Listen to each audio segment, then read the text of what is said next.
Buong araw ay hindi nag-usap at nagpansinan ang mag-asawa. Naging matigas din doon si Talia ni sinantabi ang kanyang kagustuhang kausapin si Limber tungkol sa kanilang problema. Uulitin niya, hindi siya nagmamakaawa at luluhod sa mag-ina dahil alam niya sa kanyang sarili na wala siyang masamang ginagawa. Wala siyang kasalanan. Ako? Maninikluhod sa kanilang mag-ina? Never! Matirang matibay sa aming dalawa. Bahala siya sa buhay niya. Mula rin ang araw na yon hindi na natulog sa kanyang tabi ang asawa na bagamat ikinasama ng loob ni Talia ay hindi na niya entertain pa. Hindi rin naman ito tumabi sa ina at sa kabilang silid nito piniling matulog. Ganun pa man ang sitwasyon nila, magkakasama pa rin silang tatlo na dumudulog sa hapag at kumakain ng bawat meal ng sama-sama. Matigas talaga siya ha. Dabog na ni Talia ng ilang araw nang lumipas at ganun pa rin sa kanya si Limbert. Lihim namang kinaligaya yon ni Eleanor. Nang isip ay nagbubunga ng kanyang plano noong paghiwalay ng landasang mag-asawa. Wala siyang effort na kailangang aksayahin dahil yun na ang kusang nangyayari sa kanilang pagitan. Naging limitado ng topic habang kumakain ngunit ipinagkibit lang yun ng babae ng balikat dahil palagi naman siyang naunang matapos kumain. So siya ang unang umalis sa hapag kung sanay naiwan ng mag-ina. Pakiramdam ni Talia ay dumidistansya ang asawa niya dahil sa lihim na panunulsod din ng ina nito. Bagay na wala siyang patunay pero yun ang kutob niya. Nahuhuli niya kasing nag-uusap na naman ang mag-ina na parang normal lang. Kung ayaw niya tumabi sa akin, di wag. Sinong tinakot niya? Ako? Mabuti nga't solo kong silid na to. Pumapasok pa rin naman doon si Limbert kada maliligo. O kung sakali na may kukuning gamit na mahalaga na kalaunan ay nagawa ng hakutin ng lalaki sa kabilang silid. Kung kaya naman bilang sa daliri kung magagawi pa siya sa silid nila. Hindi ko maintindihan kung bakit siya nagagalit na umiinom ako. Wala naman akong ibang napawisyong tao eh. Sa nalasing ako, buti nga't nakauwi pa rin ako ng maayos. Iniisip niya sigurong may lalaki ako. Sino naman? Sa nature ng trabaho ko malamang kumalat na yon. Bahala nga siya. Bakit ko siya pinag-aksayahan ng isipin? Ewan ko sa kanya. Hindi dahil sa nangyari kung kaya minabuti ni Limbert na magbigay ng space sa pagitan nilang mag-asawa. Gusto niyang pilitin na bumalik ng kanyang alaala nang matapos ng paghihirap nila. Yun ang dahilan niya dahil hindi niya na makaya pang palagi silang nag-aaway tapos clueless naman siya sa kung tungkol saan ang bagay na yun. Malalim na sa gabi kung matulog siya, makailang beses na niyang paulit-ulit na tinignan ang kanilang wedding picture. Binabalikan ng masasayang video recorded nilang dalawa sa kanyang cellphone. Nagpakuha na rin siya ng certificate ng kasal nila upang siguraduhin na hindi fake yon.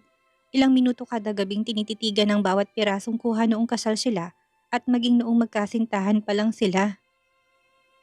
Umaasa na sa pamamagitan noon, muling babalik ang nawalang piraso ng pagkatao niya.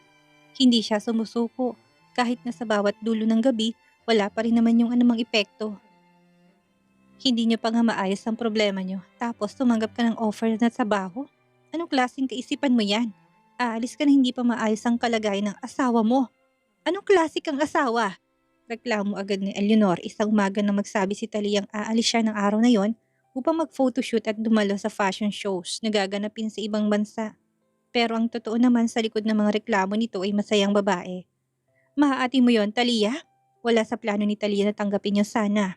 Ngunit dahil sa ipinapakita ni Limbert sa kanya, mas mabuti pang umalis na lang muna siya. Ganon din naman. Hindi rin naman sila maayos na nag-uusap. Wala rin silang naging interaction. Anong silbi kung mananatili siya sa kondo? Nasasayang lang ang buong maghapon niya na walang nangyayari. Bored na rin siya. Hindi naman pwedeng palagi siyang lumabas upang pumarty. Baka maulit yung umuwi siya ng lasing. At least kapag may trabaho siya, may kabuluhan ng bawat araw niya na lumilipas. Gusto niyang may gawin sa buhay. Sawa na siya sa kain tulog at gulong lang sa kama maghapon ang gawa niya. Kung tatanggapin niya yon, at least mabibigyan siya ng sapat na panahon pa na mag-isip si Limbert dahil isang buwan din naman siyang mawawala dito. Kailangan ko pong magbanat ng buto. Baka kasi sabihin niyo na palamunin ako ng asawa ko. Biro ni Talia na halatang hindi naman sineryoso ni Eleanor. Nakatuon ng kanyang pansin sa kung gaano katagal mawawala si Talia. Excited na siyang masolong anak. Walang Talia, naaali-aligid sa kanilang paligid. Siya lang at ang anak niya doon. Wala akong sinabing ganyan, pero iha, gaano kakatagal na mawawala kung sakali lang. A month po. Tugon niya nang pinagpatuloy ang kanyang pagkain. Isang buwan? Ganun katagal? Gusto sanang hiritan siya ni Eleanor na wala na ba siyang contract na taon nang aabot. Walang problema yun sa kanya. Magiging masaya siya sa loob ng isang taong iyon kung sakaling ganun ang schedule ng pag-alis ng kanyang manugang. Minsan pwede pa pong mag-extend yon. Depende sa sitwasyon. Nilingon na ni Tali ang asawa na mahagip ng gilid ng kanyang mga mata ang pag-angat ng tingin nitong ginawa sa kanya. Dala ng kanyang biglaang anunsyo. Alam niya na mula na maging mag-asawa sila, hindi na niya ito pinayagan tumanggap ng project na sa ibang bansang location. Ngunit malamang ay hindi siya nito pipigilan dahil wala naman itong maalala na pinagbawalan siya. Napaiwas ang tingin si Limbert sa kanya nang makitang paglingon niya. Hindi nakaligtas sa mga mata ni Talia. Ang dumaang pagtutol sa mukha ng asawa ngunit panandalian lang naman ito. O baka nga namamalikmata lang siya. Kung nasa katinuan na ito, malamang kanina pa siya pinigilan at hinadlangan nito. Ayaw na ayaw nitong tatanggap siya ng project sa ibang bansa at sa ganong sitwasyon pa. Malamang nag-iisip na rin ito. Ganun ba iha? Hindi na sumagot si Talia dahil nakikita niya sa itsura ng biyanan na maligayang maligaya nito sa sinabi niya. Ano pa bang aasahan niya? Tsak na magiging masaya ito sa pagkawala niya ng isang buwan sa kondo at paningin nila. After lunch ang alis ko, nakaimpake na rin ako. Hindi mo na rin ako kailangang ihatid sa airport dahil may sundo naman ako. Dadaanan ako ng van na gamit ng mga crew at team na kasama kong aalis ng bansa. Dagdag ni Talia na muling ibinalik ang mga mata sa kanyang pagkain. Si Limbert nang kausap niya noon, naisip niya na karapatan nitong malaman ng plano niya. Baka isipin nitong nababaliwala niyang asawa. Malungkot si Talia at damha niya yon sa mukha niya. Gusto niyang pigilan siya ni Limbert na umalis. Bagay na napaka-imposible namang mangyari. Kung pipigilan siya nito, wala namang magagawang company niya kung hindi ang i-cancel yon. Siya pa rin ang masusunod. Hindi mo rin ako kailangan kausapin kahit nandun na ako. Hindi kita inobliga na mag-chat sa akin or tumawag. I-notify ko na lang kayo kapag pabalik na ako ng bansa. Patuloy niya sa kanyang pagkain kahit na wala na siyang gana. Mabuti yan. Baka kailangan niyo na munang maghiwalay kahit ni isang buwan lang. Huminga na muna kayo sa bawat isa. Suggestion pa ni Eleanor na nag-feeling magaling na tagapayo at supporter ng kanilang relasyon. Baka naman kasi nagkasawaan na kayo. Alam niyo na, in disguise na lang aksidente at sitwasyon sa kinasangkutan niyong dalawa. Gustong irapan ni Talia si Eleanor sa kanyang sinabi, ngunit hindi niya nalang ginawa. Mauubos na naman ang energy niya sa walang kwentang bagay. Tinapos niya na lang ang kanyang pagkain at muling nagkulong sa silid. Nagpaalam siya pero sumama lang ang loob niya. Hindi tinanong man lang ng kanyang asawa kung saang bansa ang kanyang punta. Kung may saltik lang siya, hinamon niya na to ng divorce. Bagay na hindi niya rin gagawin. Umaasa kasi siya na babalik din ang mga alaala nito. Magbabalik ang Limbert na mahal niya. Kailangan niya lang na maghintay at magtiis dahil hindi niya alam kung kailan din mangyayari ang himalang yon. Ganun pa man, pagtsatsagaan niya na lang ang maghintay kung kailan bibigay ang kanyang matagal na hiling. Ang manumbalik ang isipan ng asawa kung ano sila. Pagbalik ko at hindi pa rin niya ako kinakausap, baka kailangan ko nang banggitin ang bagay na yun sa kanya. Hindi nagtagal ay gumayak na rin si Talia. Kailangan na niyang gumalaw dahil kung hindi baka naroon na lahat ang van, ni hindi pa siya gaya kung nakakaligo man lang kung magmumukmuk pa rin siya sa isang sulok at magiinarte. Oo na, malungkot pero isang buwan lang naman yun. Alo niya habang tinutuyo ng tuwalya ang katawan niya. Nagulat siya paglabas ng banyo at makita niyang nasa loob ng kwarto nila si Limbert. Tahimik na pinagmasdan ng dala niyang maletang nakabukas pa at nasa ibabaw ng kanilang kama. Dalawa yung malalaki. Sapat ng gamit niya para sa isang buwan niyang pamamalagi sa labas ng bansa. Magpapalaban na lang siya kung sakali. Napahawak na siya sa dibdib. Anong kailangan mo? May sasabihin ka ba sa akin? Ipinalig ni Limbert ang kanyang ulo. Bahagyang umatras palayo sa kanyang mga maleta nang marinig ang boses niya. Tuloy-tuloy namang pumunta si Talia sa harap ng kanyang vanity mirror na nasa gilid ng kama at kailangan niya pang umikot dahil nasa kaliwang bahagi ito upang asikasuhin ang kanyang sarili dahil kinakailangan na ring magmadali.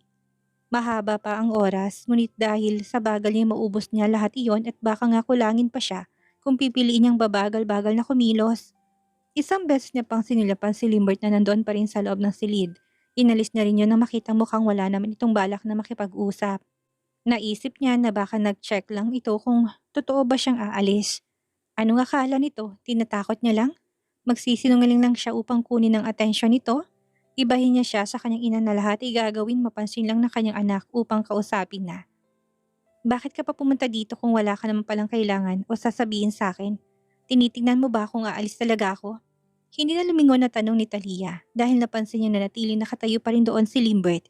Hindi niya alam kung hinihintay siya nitong matapos o may sasabihin nito sa kanya na hindi niya magawa dahil nahihiya. Magsasabi ako kapag paalis na ako. Kakatokin na lang din kita sa silid kung saan ka nakatambay. Labas na, busy ako. Hindi sumunod sa kanya si Limbert na nakatigil pa rin ang mga mata sa mukha ng asawa. Nainis siya sa kanyang sarili kung bakit ang tagal niyang makaalala. Gustong-gusto niyang maalala ang lahat ng tungkol sa kanilang mag-asawa. Huminga lang ng malalim si Talia nang makitang walang planong sumunod sa kanyang gustong asawa. Itinuloy ng ginagawa. Inisip na lang niya na wala ito doon. Mag-isa lang siya at wala ang presensya niya sa loob ng silid nila. Siyang ba siyang punta mo? Sa wakas ay malalim ang boses itong tanong nung muling kinalingon sa kanya ni Talia. May photoshoot ako ng 2 weeks sa Italy. After na may fashion show naman kami, nagaganapin sa Japan. Kasali ako kaya kailangan kong pumunta. Paliwanag niya kahit na mukhang hindi rin naman ito maintindihan ng punto niya. Iniwasan ni Talia ang kanyang mga mata nang makita niyang marahang tumangulang si Limbert na ang ibig sabihin ay nakuha niyang nais niyang iparating. Itinuloy niya ang huling touch ng kanyang foundation sa mukha at tumayo na upang magpalit ng kanyang damit. Walang hiyang hinubad niya ang suot na roba sa harapan ni Limbert na napaiwasan ng tingin sa katawan niya at sunod-sunod na napalunok ng laway na para bang mabubulunan siya kung hindi yun gagawin. Napansin na si Talia at least mukhang affected pa rin ang kanyang asawa sa kahubaran niya. Meron siyang ideyang naisip.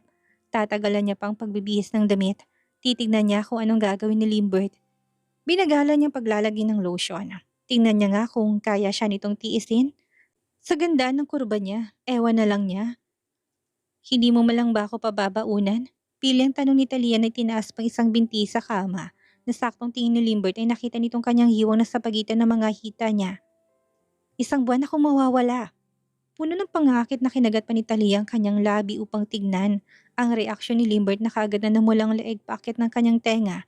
Nilingon niyang pintuan ng silid na nakita naman niyang nakalak. Isang kalokohan ang namuo sa isipan ni Talia habang nasa harapan pa rin ang kanyang asawa. Wala namang masama doon. Mag-asawa pa rin naman sila kahit na sabihing wala itong anumang katiting na naaalala. May karapatan pa rin siya sa katawan nito at walang masama kung gagawin nila ang bagay na yon. Normal lang na bagay at gawain ng mag-asawa. Anong ibig mong sabihin na pabaon? Maang-maangan pang tanong ni Limbert na kahit na malinaw pang ibig sabihin ng asawa niya, ay sikat ng araw sa labas ng kondoy, pinili lang talaga niya na magkunwari sa harapan ng asawa niya. Pinagsaliko pa ni Limbert ng kanyang mga kamay na bahagyang tinakpan ng kanyang harapan na biglang nag-react sa sinabi ni Talia. Alam niyang tinutukoy nito at hindi naman siya tanga. Nawalan lang siya ng memorya at hindi ang pakiramdam. Idagdag pa ngayon ang kahubaran ng katawan ng kanyang asawa na nakahambalang na sa mga mata niya. Anong iisipin niya? Yung mga salita nito nagpalinaw din ng tinutukoy. Hunghang lang ang hindi nakakaintindi noon. Maang-maangan, kada may schedule akong photoshoot at fashion show. Hindi ka pumapayag na basta na lang akong aalis ng walang baon. You know what I mean, Limbert? Gusto mo pa bang lantarang sabihin ko sa'yo? Well, binabaunan mo ko. Sagot niya sinulya pa ng kanyang sandata na animoy nakikita nitong malinaw gamit ang kanyang mga mata. I mean, literal na binabaon mo sarili mo sa akin at... Talia, malakas sa saway na nito na halatang pinagpapawisan na doon ang malagkit at malamig. Umalingaw-ngaw ang malutong na halakhak ni Talia sa reaksyon ng kanyang asawa sa apat na sulok ng kanilang silid. Aliw na aliw siya sa reaksyon nito kahit na alam niyang walang memorya ay apektado pa rin sa kung anong pinagsasabi niya. Apuradong nilapitan niya ng asawa na hindi na nagawa pang makagalaw sa kinatatayuan ng iyakap na ni Talia ang dalawang braso sa leeg niya. Ilang segundo siyang lumambitin doon na naging dahilan upang mapalunok na naman ng laway si Limbert habang pigil ng kanyang hininga. Walang pakundangang inabot ni Talia ang bibig ni Limbert para sa ilang segundong damping halik sa kanyang labi. Halik na saglit lang ngunit nagawa nitong painitin ng katawang lupa ni Limbert na para sa lalaki normal na reaksyon ng katawan ng isang lalaki. Hindi gumanti si Limbert na halatang pinipigilan ng kanyang sarili. Nagulo ng kanyang isipan at nagbalik ng pagnanasa niya noong lasing ito. Oo, maaring wala nga siyang maalala ngunit kailanman ang katawan ng tao ay hindi maaring magsinungaling tulad ng nararamdaman niyang bugso ng init ng katawan. Parang may sunog na sa loob ng kanyang puso na kailangang ilabas. Ayaw mong gumanti? Ayaw mo sa katawan ko? Puno ng panunukso na tanong ni Talia na hinalikan pang gilid ng labi ni Limbert. Pagkakataon mo na ito, oh. Sigurado naman ako na pati yung nakalimutan mo na kung gaano kasarap. Hindi tumugon si Limbert na halatang pilit pa rin ang pagpipigil sa kanyang sarili. Habang malagkit na nakatitig sa mukha ng asawa'y kinuha na ni Talia ang isang kamay ni Limbert na hindi naman ito binawi at hinayaan lang siya. Dinala yon ng babae sa kanyang kanang dibdib upang ipahaplos lang sa kanya ang isa niyang dibdib habang ginaguide niyang kamay nito na unti-unti na nagiinit. Nakagat na ni Talia ang bibig nang muli pang maramdaman ang init ng palad ng asawang matagal niya nang kinasasabikan na gawin sa kanya. Mahina pa siyang umungol na ipinikit ng kanyang mga mata upang mas inganyo si Limbert na ang kininang paghihintay at tigang na katawan niya. Ganun na lang pagpipigil ni Limbert na kahit na walang maalala. Tila ba kilala ng katawan niyang katawan ng kanyang asawa na nakahain ngayon sa harap niya. Hinihintay niyang sunggaban, lapain, at pakawala ng kakaiba ng pakiramdam niya. Talia, may pangangatal na boses nito na para bang nakikiusap na tigilan na niya ang ginagawa niya. Idinilat naman ng babae ang kanyang mga mata upang makita lang ang tila nanghihinang itsura ng asawa. Yung tipong parang nahipo ang lakas na merong ito at kailangan sabitin ang kanyang pangalan upang magkaroon ito ng lakas. Napanganga ng ilang segundo si Talia nang makitang mapungay na mga mata ni Limbert na pamilyar sa kanya. Ilang segundong natigilan pang babae dahil yun ang emosyon ng asawang matagal niya nang kinasasabi kang makita. Yes, what is it? Dinikit pa ni Talia ang hubad niyang katawan sa asawa na parang uod na hindi mapakali sa kanyang pwesto. Hindi alintanang pagtutol sa mga mata nitong kanyang panakanakang nakikita at nasisilayan na hantad sa katawan niya. May sasabihin ka ba sa akin, Limbert? Bakit mo tinatawag ang pangalan ko sa ganyang paraan? Ha? Haplos niya pa sa dibdib ni Limbert na kahit merong suot na damit ay halatang damang-dama ang panunukso ng mga daliri ni Talia. Hindi mahintay ang kasagutan ni Limbert ay muli hinalikan ni Talia ang labi ng asawang mapanukso pa niyang kinagat-kagat. Parang estatwa pa rin itong nakatayo na animo ay itinulos na sa kanyang pwesto at biglang naging rebulto. Walang pag-aalinlangan na humaplosa naman ang malikot niyang kamay sa katawan ni Limbert. Hindi na siya nakontento doon. Hinigpitan niyang yakap ng isang kamay sa leeg nito at baka kapag hindi niya ginawa ay matutumba sila. Si Talia na rin ang nagkusang itinaas ang kanyang isang binti upang iyakap lang sa bewang ni Limbert na ng mga sandaling yon ay tuloy na napigtas ang pagpipigil na ginagawa. Hinawakan niya sa leeg si Talia. Kinabig ang mukha nito na bahagyang itinagilid palapit sa kanyang mukha at parang lobong gutom na siniil na ng halikang labi ng asawa. Madiin, puno ng pananabik, parang pagkain nitong sobrang miss na niyang lantakan. Nagulat doon si Talia, subalit saglit lang naman yung naging reaksyon. Bumitak na sa labi niyang isang ngiti. Pamilyar at hindi pa rin nagbagong paghalik na ginagawa sa kanya ngayon ng asawa. Mainit, maingat at puno ng pananabik. Halik na sa tagal na ng panahon na kanilang pinagsasaluhan ay patuloy pa rin na nagbibigay ng kakaibang kiliti sa kalamnan. Ganyan nga, Limbert, ganyan nga. Come on, angkinin mo ko. Miss na kita. Miss na miss. Sinamantala ni Talia ang pagkakataong iyon, ginamit niya ng kanyang talento upang tanggalan ng saplot ang katawan ng kanyang asawa nang sa ganon ay huwag nitong makaatras. Kung sakali man na maisip nitong magbago ang isip.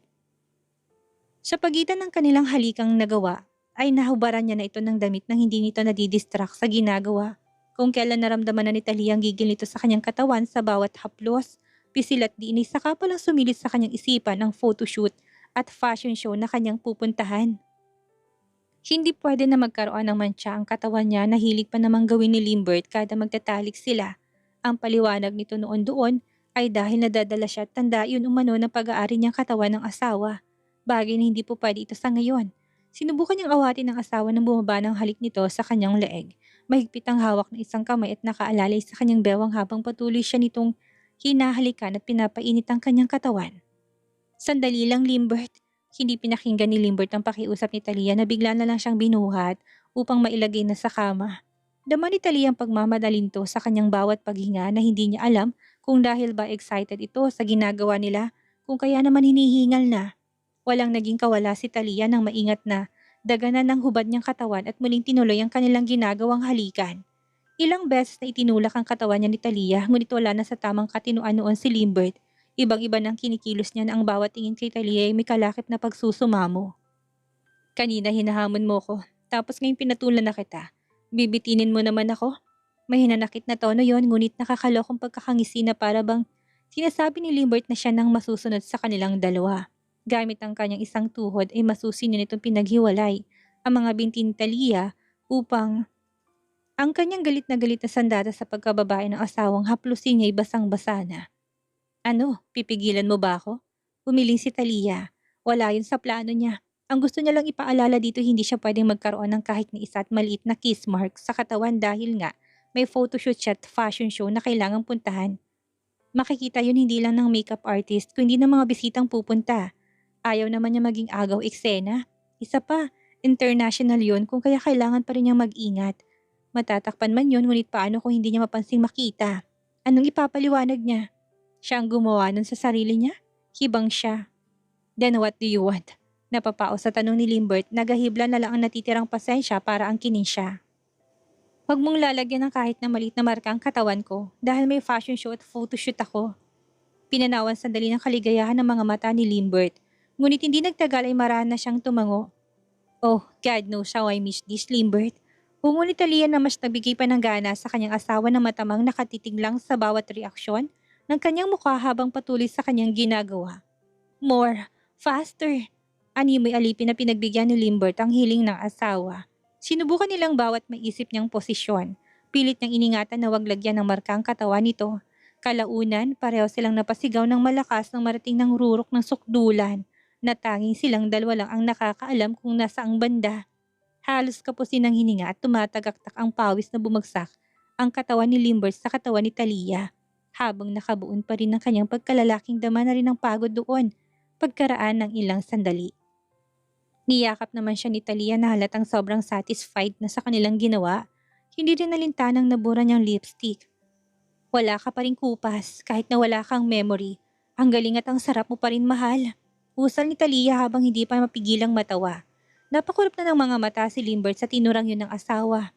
Tinukod ng kanyang dalawang kamay sa magkabilang gilid ng katawan ni Talia upang alisin ang katawan sa ibabaw nito. Hindi yun pinayagan ni Talia. Tinulak niya ito at dahil hindi napaghandaan yun ni Limbert ay bumagsak siya sa kabilang pahiga. Agad dinantay ni Talia ang isa niyang binti sa bewang ni Limbert at niyakap ang kanyang isang kamay sa katawan. Inunan pa niya ang ulo sa dibdib ni Limbert na nahigit pang hininga.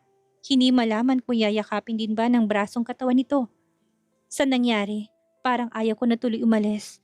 Kasi hindi naman pwede. Naka-oo na ako. Malalagot ako kung hindi ako pupunta. Pabebeng tura ni Talia habang nakapikit ang kanyang mga mata. Gusto ko pang makipag-cuddle sa'yo tapos gusto ko pa ng another round. Gusto ko na lang na manatili sa yakap mo.